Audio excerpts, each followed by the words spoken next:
क्या आप कभी सोचे हो हवाई जहाज में पैदा हुआ बच्चा किस देश का नागरिक होगा? क्या वह अपना ही देश का नागरिक होगा या उस देश में होगा जिस देश में वे पैदा हुए? आप ऐसे ही सवालों को जानने के लिए इस चैनल को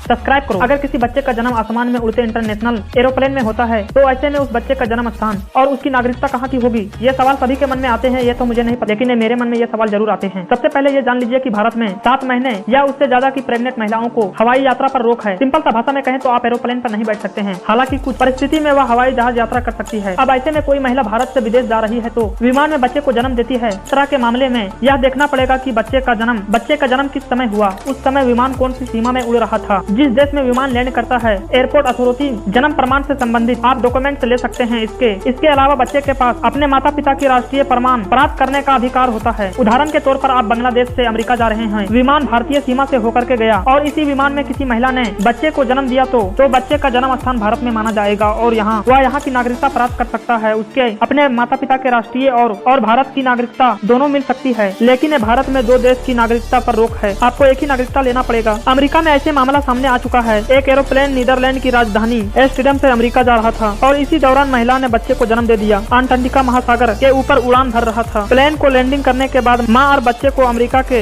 एक अस्पताल में भर्ती कर दिया गया। महिला ने अमेरिका के सीमा में बच्ची को जन्म दिया। इसकी वजह से उस बच्चे ने नीदरलैंड और अमेरिका दोनों देशों की नागरिकता प्राप्त की, लेकिन उड़ते विमान में पैदा होने वाली बच्चे की नागरिकता को लेकर सभी देशों में नियम अलग अलग है।